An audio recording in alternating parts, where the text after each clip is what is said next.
This episode is brought to you by Shopify.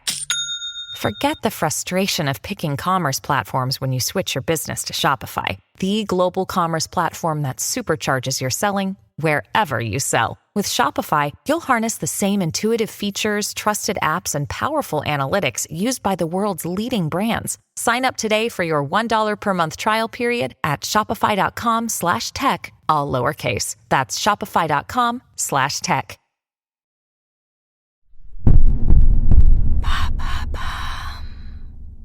Qu'est-ce que le bay-wheeling, la dernière tendance amoureuse ?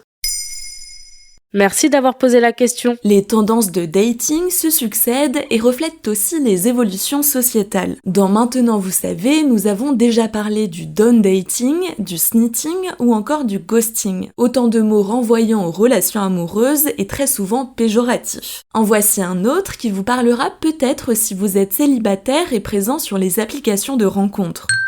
Si vous avez l'impression que ces nouvelles rencontres ne sont pas naturelles, parfois malsaines, et avez foi en l'inattendu, par exemple rencontrer l'âme sœur dans la rue ou à la boulangerie, le bay-wheeling pourrait vous séduire grâce à son authenticité et même sa radicalité. D'où vient ce nom ? Le site de rencontre international Plenty of Fish en est à l'origine. Son nom fait référence à BeReal, le réseau social créé en France en 2020. Sur BeReal, l'utilisateur reçoit une notification quotidienne. Il a alors seulement 2 minutes pour se prendre en photo et la partager à ses contacts. Un laps de temps qui ne laisse pas le luxe de se maquiller, se coiffer et prendre sa meilleure pose. Il faudra donc accepter d'apparaître comme vous êtes au moment T.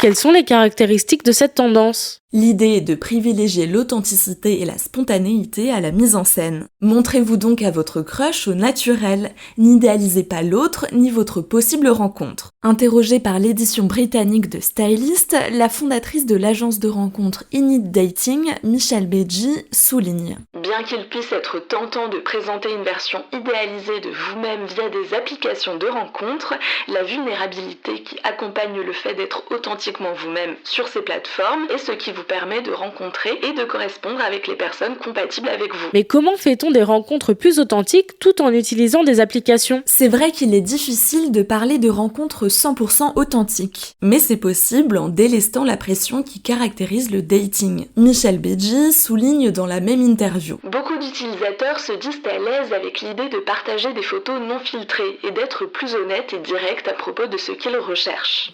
L'authenticité passe par l'image, mais aussi par les mots. Le bay-wheeling invite à être franc en expliquant ce que l'on recherche et à ne pas mentir sur sa recherche d'une relation sérieuse, par exemple. Comment expliquer que le bay-wheeling devienne une tendance maintenant ? Les spécialistes du secteur estiment que la crise sanitaire a joué un rôle majeur. Souvenez-vous, la pandémie de Covid-19 nous a obligés à rester chez nous, à ne pas faire d'efforts vestimentaires, à ne pas se maquiller. Bref, à rester soi-même et à revoir ses idéaux.